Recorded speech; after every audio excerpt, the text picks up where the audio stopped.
Welcome to the Dreams of Consciousness podcast. If you'd be so kind, would you mind introducing yourself? Yeah, my name is Kyle Shaw, and I'm the frontman for Obscene. We are an American death metal band from Indiana. And Kyle, when you say obscene or death metal, uh, what flavor of death metal would you say obscene are? That's a good question because I've for all my years involved in this, there's like I feel like almost like 100 different subgenres of death metal, and I just realized that there's a term called disso death, and that's an actual thing. I mean that's cool, but I like to kind of just say no modifier death metal. Like we get lumped in with the OSDM or old school death metal crowd, but I guess that's where we fit. But I've always just hated the term old school death metal band, unless you are from like the late 80s and early 90s. That just to me, it's just all that means is that you're a death metal band that isn't brutal tech or slam, and that's just kind of what real death metal is. So to me, it's just kind of I don't know. I know I'm being really pedantic about it, but that's just kind of my take on it. Yeah. No, I have similar feelings. The joke I like to make is that I was listening to old school death metal back when it was called just death metal. Um, Yeah, absolutely, absolutely. can you tell me a little bit about how Obscene came together? hmm So, started rehearsing around 2016, I want to say, and how that came about. I was just kind of bored, and my old band just kind of fell apart because our main songwriter moved across the country, and it just kind of and he didn't really write any more songs, and that was that. So I'm still just like, God damn it, like I don't like it ending this way, and I still feel like I have something to offer. And my old band was more of like a crusty death grind band, and I'm just like, I don't want to do like these. I don't want to say I don't want to do DIY stuff anymore because I'm still somewhat like I still have lifelong friends I've made involved with that, but I didn't really like. I've always been more of a metalhead than like a crossover kid, so I'm just like I just want to do just like a straight extreme metal band. I just kind of like put it out there in the ether on his Facebook, and then my buddy Brandon, who's been in multiple bands, like he's one of those guys that's great at everything. And he hit me up and he's like, "Well, hey, I'm trying to play drums. I still want to do death metal. I do because at the time he was doing vocals for a more technical death metal band called Summon the Destroyer. He's like, well, I really want to play drums and I want to just play like just straight up like Dismember, Autopsy, Asphyx, Voltor type stuff. Like, cool. That's kind of exactly what I'm looking for. And took a while to really get going. I think like we were known as Blood Chasm for a little less than a year. We had a number of lineup changes uh, after the demo was recorded, but then it just kind of all came together. I'd say 2017. 2017 is when we released the demo, and then a few lineup changes later. We had the core that we've had for the past three records with Mike working guitars, Brendan on drums, myself on vocals, and Roy Hayes on bass. Okay. And how did you meet Mike and Roy? Oh, so Roy and I have been in bands forever. Like my first, I guess, realish band was a sludge doom band that he played bass in. He was also in Boddicker with me. Mike, I've known for years as well because Indianapolis is a very like insular bass scene where everyone kind of knows each other if you're involved with metal.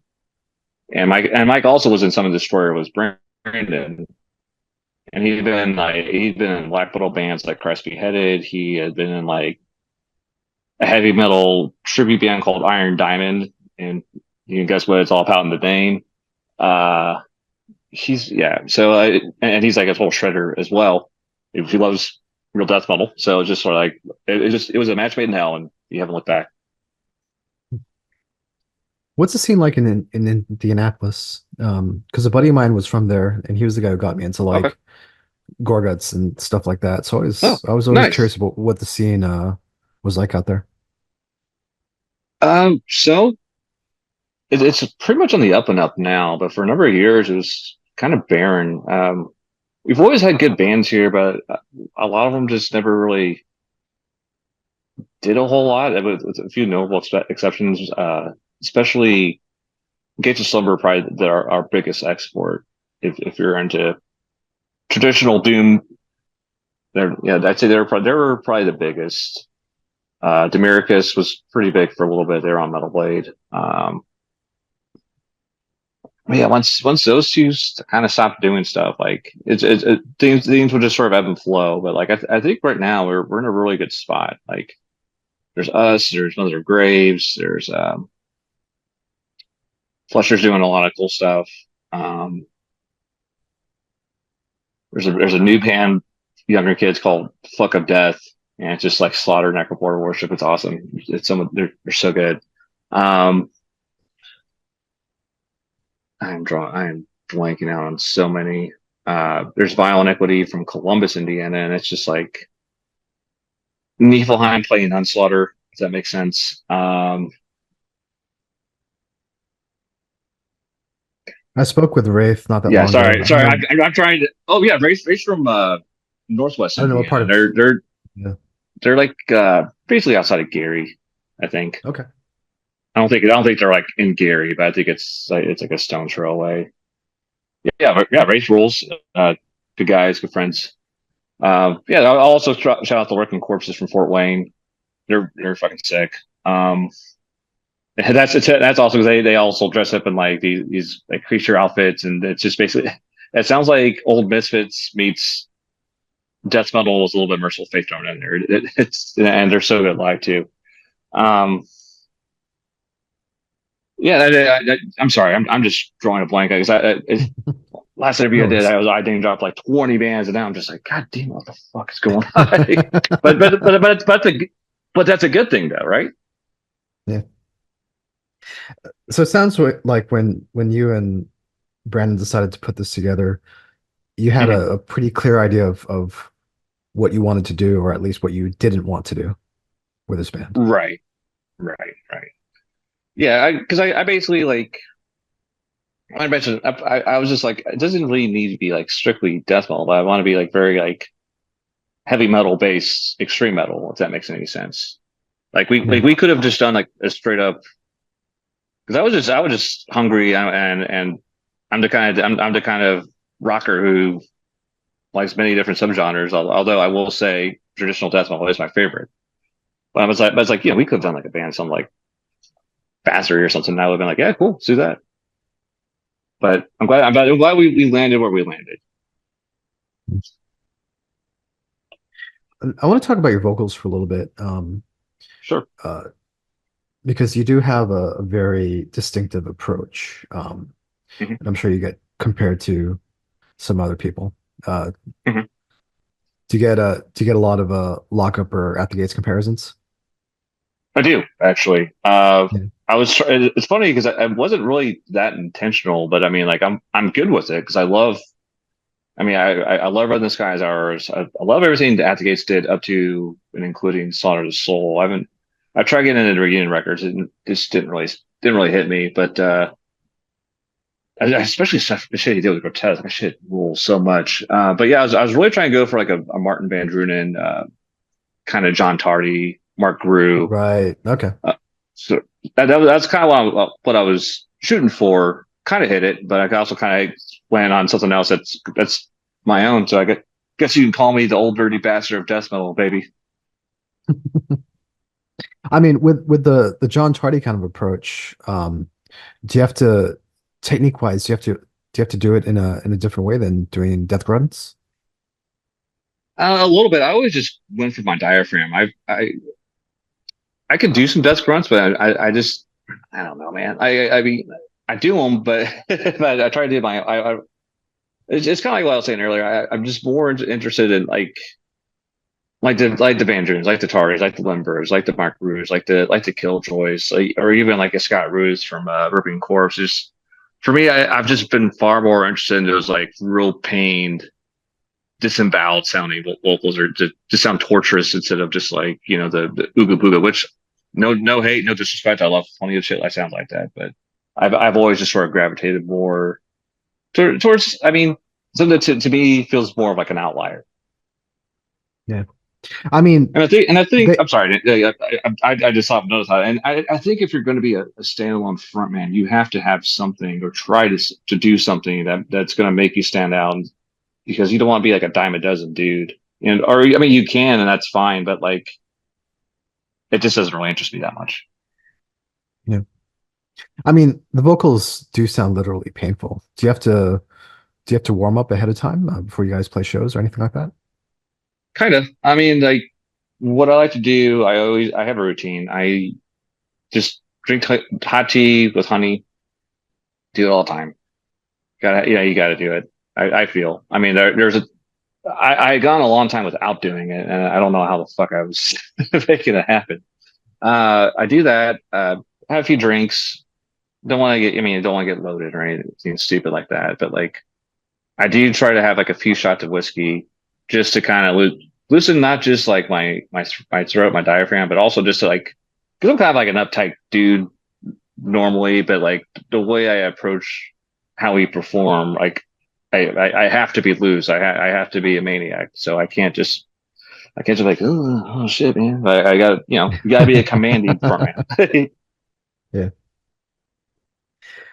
And I go So I want to put on a show, and you can't really do that if you're just standing there with your dick in your hand like some asshole. you can't be Kyle from accounting on stage. You have You to get know, into character. right now. I'm sorry.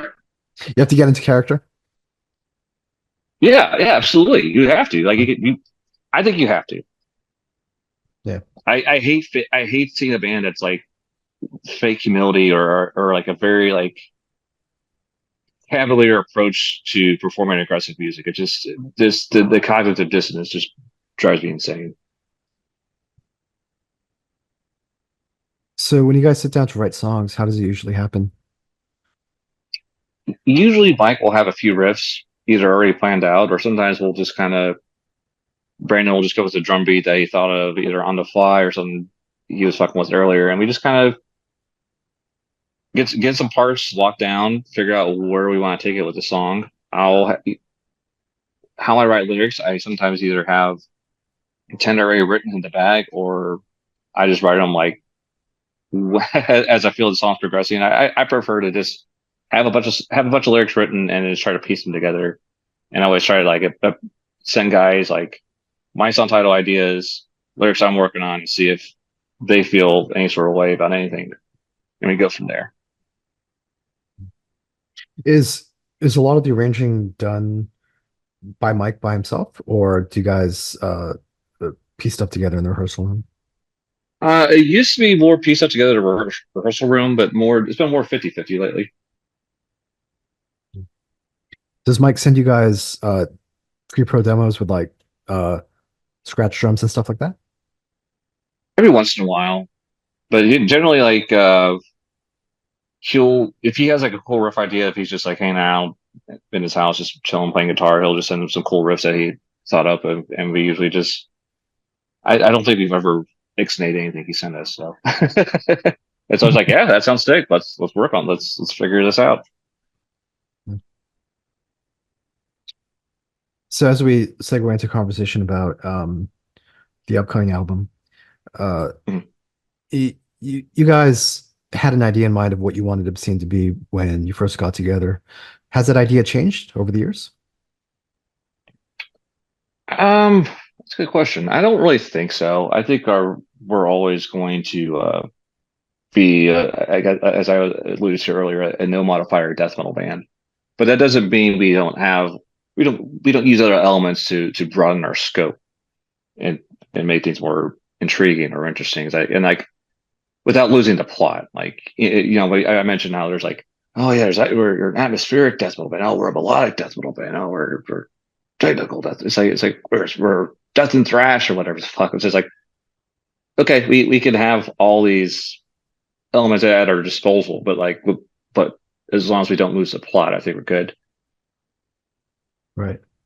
So just to clarify what you're saying, you don't have you don't use modifiers to describe your music, but that doesn't mean that your No, of music can't be melodic or course not. Of technical or yeah. course, of course, Yeah. of course. Okay. Yeah, that was I was just kind of word vomit in there, but yeah, that you tied that you tied the room together very well. I'm like a rug that way. Yeah. So at the time we're having this conversation, you will be releasing a new album at the end of the week called Agony and Hmm. Wounds, which will be coming out through Nameless Grave Records. When did you guys start working on the album? Oof. I want. That's a good question. You know, kind of like almost after the last one was released. I want to say because when the last one was released, we were on tour with More to Scold, and I think we had a few skeletons ideas for songs, and it was just sort of just like we didn't really have like a set plan to like get things in motion. It just they just sort of happened organically, like because House Bands has worked. It's like we'll go out for a little bit for usually like 10 days or so.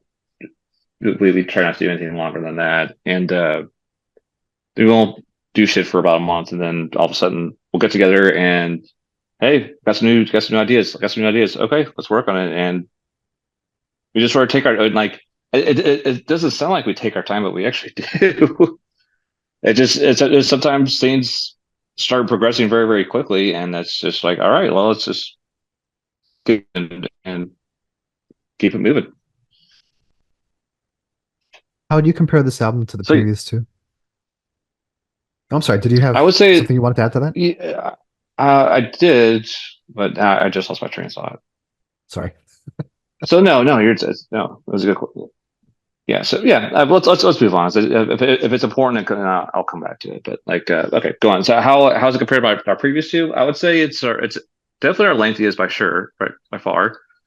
I would say it's our densest and also most challenging as far as musicianship, because I feel like we all of us really pushed ourselves on as much as we could on this one, and it wasn't really like we have to do it this way. It was just sort of it's just how these songs unfolded, and it just duty called. Yeah. Is that important to you that you guys, I don't want to use the word progress or evolve, but is it important for you that with every album that you're a little bit better at what you do? Yeah, absolutely. I mean, I'm not gonna lie. I mean, as a fan, I always sort of gravitate to the first few records a band releases. Sometimes, I mean, and that's not all the time, and I don't know what lies ahead of us for sure. I mean, I know like we have the record coming out. We're gonna do a TBA tour in December, and I know there's songs on the docket. But I mean, like tomorrow's not guaranteed. But I feel I feel like we put our best foot forward with this one, and I feel like it's the most complete Obscene has ever sounded. And who knows what's going to lie ahead of us. But yeah, I think you should always want to be you always want to be better tomorrow as you were the day before in anything you do, in my opinion. Yeah. I know it's kind of a stock answer, but that's how I see it. Where did you guys end up recording the album? We went to Mercenary Studios in Avon, Ohio, and that's where we recorded the previous one as well. And we had a great experience with Noah. He like that man's a wizard behind the console. Highly recommend him. We'll probably go back to him again. And Noah Buchanan recorded the previous album as well, right? Correct. Yeah. How would you describe his approach as an engineer? Ooh. He's very direct, but he it's in a way that is always respectful. And he has a good idea. He has a good ear, and he mixes while he records, which is insane to me. Um, but yeah, he's very very laid back. I mean, he wants you to put your best foot forward. But yeah, it's just because I he was the kind of a dude that like we had met prior, didn't really know him that well, but we thought we would take a chance, and then he became a friend. So it's just it's almost like just another one of our homies just hanging out, except that he's working. I guess that's be the best way I can describe it. What do you want Noah to bring out of your sound? Or what did you want him to bring to the sound of this album? Oof. Um,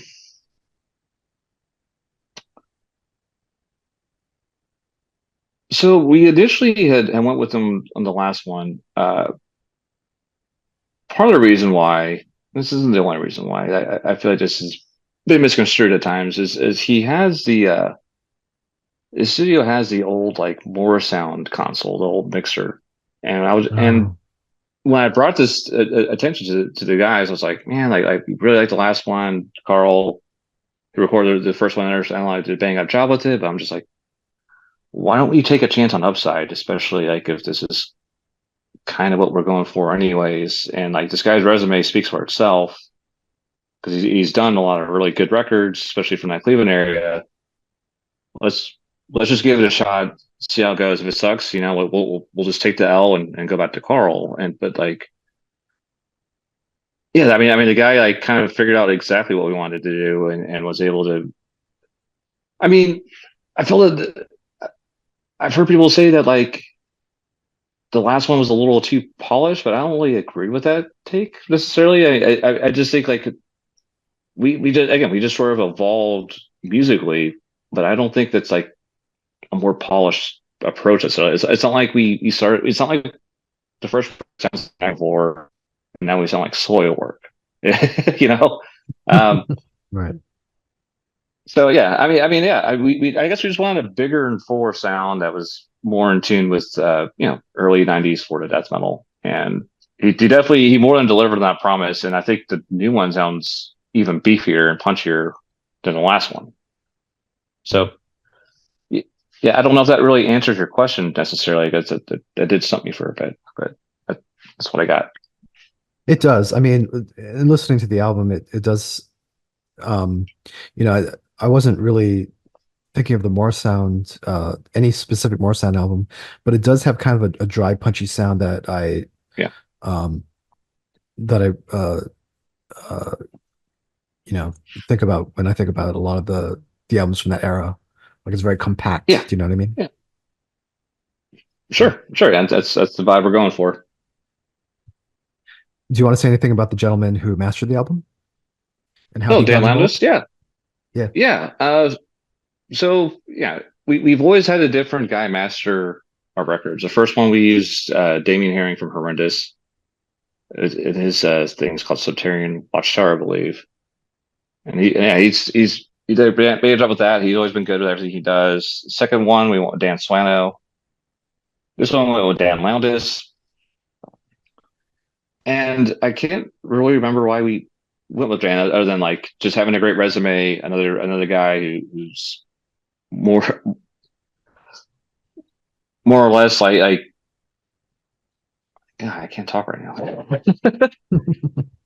Yeah, Well, yeah. it's He speaks. his His resume speaks for itself. What I'm saying between like the bands he's recorded for everything from like Witch Vomit to Mortiferum, which again, not necessarily trying to go for that, but I do like the way his record sound and like what he's done with Christian Metal.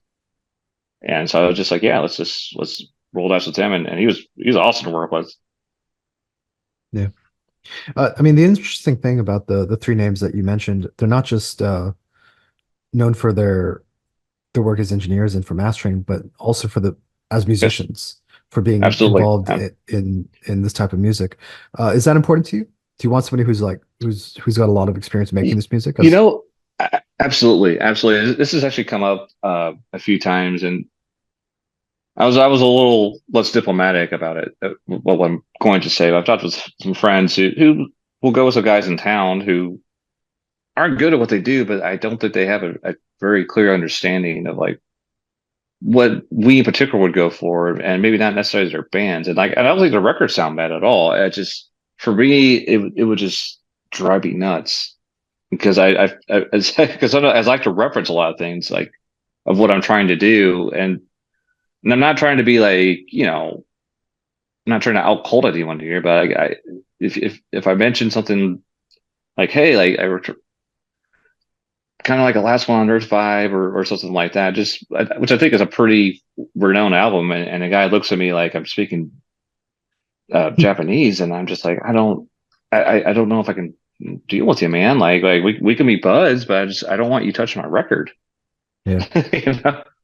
But yeah, so I yeah, mean, I'm glad you asked that because I have had this talk before. I'm just and I brought this up, and then and people just kind of like look at me like I'm being a prick, and I'm like, I'm not trying to be. It's just like to be, I don't know. I've had bad experiences in the past, not necessarily with recording, but just in general, like people who don't really care about metal. I want to dip their toes in it, and I'm just like, well, this isn't for you. Like you're not. I mean, I understand like sometimes there's a financial gain, but it's not that much. So like what where do you I just side eye people who do this, and I know it's more of a me problem, but I've also my my my bullshit meter is pretty good, and I've seen people who do this before. Like I'm talking mostly about show promoters in town who will come around like think they know what they're doing, they don't, and shows flop, and then they just kind of fuck over venues and bands, and then that's that. And just like why deal with this Buster? And I know and I know this is completely like this is a total apples and oranges conversation when it comes to engineering and just randos getting into metal hooking, but that's just kind of how I have such a stain in my soul with dealing with these doofuses that I just I cannot abide. yeah. No, but I also feel like there is a culture to having grown up in the underground or, Mhm. like an understanding of what this music is supposed to be or what the culture is that you only get if you Yes, grow up in the yes, underground. Um, yes. and I've had similar frustrations, with people who like you know, it kind of came to this music, whether it's death metal or black metal or grindcore, like aliens Mhm. landing from another planet. You know what I mean? Yeah, Um, yeah, like their understanding of heavy metal was like some kind of like 90s MTV metal. sure, sure. And, trying to explain to them that no, this is what this is supposed to sound like. It is Right, supposed right, to right. sound like you're gargling It's a glass. yeah, yeah, yeah. We're not going up in Never Never Land, my friend. Right. Yeah. And I mean, if you, you know, reference an old 90s death metal album, I'm pretty sure the guy from Cruciamentum will know it intimately, right? Yes, yes. He actually asked me for a reference. I gave him like a dozen or so records. I can't remember all of them off the top of my head, but some I mentioned were like Last One on Earth, Been Caught Buttering from Punch Stench, um, Deceased, Fearless Undead Machines, uh, Diabolical Summoning from Sinister, False from Gorefest, and that's off the top of my head. I know I referenced a few more. I probably doing like Continuing on Pulse or something, but yeah, I'm just like, yeah, that's metal. Yeah. He But understood. Did a great job. yeah. Those are some very Eurocentric albums though. Gorefest, Sinister, That Punish Cinch. yeah, I didn't really mean to go that route, but that's kind of how it went. Interesting. So I guess I've just always liked how those. Yeah, I mean, like, yeah. I know I mentioned like Morrison. I've always not like a lot of those records, obviously, like who doesn't. But I mean, I think just like, especially like the Dutch and because that early Dutch scene was just insane to me, and it rarely gets talked about outside of like Pestilence and aspects. But like, yeah, and Gorefest and Mister. I just recently got, and I feel like I'm opposed to saying this, but I just recently got into Thanatos, which is hilarious because I got into Halo Bullets before I really got into Pestilence, and I just recently got into Thanatos, which is like the same guitar player who was in Halo Bullets. I think it was the same guitar player. I knew there was like a reference at some point. I believe it's the same guitar, so could be wrong. so the album at the time we're having this conversation, the album will be released very soon. Do you guys have any plans as far as festivals or tours? You did mention something coming up in this December. Mhm. Right. Yeah, we're just doing it's like a week long tour in December with another band. I'm just not really at liberty to say right now, but it'll be cool. It's gonna be in the Midwest. I think maybe like this other band who we're going out with, they're doing like a 2.5 week tour, and we're just not in a position to really go out for 2.5 weeks, but we're doing about half of it. and yeah, especially mostly the Midwest. We're hope. So I didn't really mention this. Our drummer just recently became a dad, so let's kind of put touring. We wanted to tour right when the record came out, but it just wasn't possible. So he just became a dad like a month ago. So, but Mazel tov. so yeah, yeah, thank you. Yeah, and he'll be great. Yeah. He's gonna be a great dad. But yeah, so but we are playing our album release show this Thursday with Team Mold and Horrendous in Indy. And we already got LPs on hand for that. I just got shirts in the mail. I should be getting CDs and tapes relatively soon. I'm hoping to at least have. I'd like to have everything by Thursday, but if not, I think I have enough to where we'll be happy. Um, yeah, so we're just gonna do that show. Then we're gonna kind of fuck off for a number of months, so Brandon can do his be the best dad that he can, and then get back to grinding. So yeah, the plan is to do. I mean, if any of us come up our way between now and December, definitely interested. So if you know anybody, holler, holler, holler. But yeah, so like I said, tour in December, and we'll probably try to do another, you know, short run of dates. I'm thinking probably spring next year. Where with who? I don't know. So by the time people hear this episode or watch it on YouTube, Agony and Wounds will be out through Nameless Grave Records. Kyle, please tell everyone how they can order the album. Sure thing. You can go to obscenedeathmetal.bandcamp.com, and we have CDs, LPs, tapes, and digital. You can buy CDs and LPs at namelessgraverecords.com and tapes at desertwastelandsproductions.com. And that's well, we do have shirts. I'm just it's funny, right before I started this meeting, I've been wrapping up shirts I just got in the mail. We'll have shirts. They'll be shipping out as soon as I can. What else I got? Oh, social media. Gotta have it, right? Facebook.com/obscene DM. And on Instagram, it's obscene death metal underscore official. And that's all we got for social media. Not on TikTok. You I'm said not a something. 12-year-old girl. Not, not with that attitude. Um, Not with that. uh, so you said something about the vinyl coming in. Can you tell me a little Yeah. bit about the vinyl that was created for this album? Yeah, sure thing. I mean, Brandon's kind of the key, Brandon, that name was Grave as far as the key master behind that. But yeah, so uh, yeah, I really don't want to say it. We got gold, violet, opaque. They sound amazing, look amazing. It's gatefold, which is so sick. Because the last record was supposed to be gatefold, but something got lots of translation with Blood Harvest. I don't know what the hell happened. But this one is totally gatefold.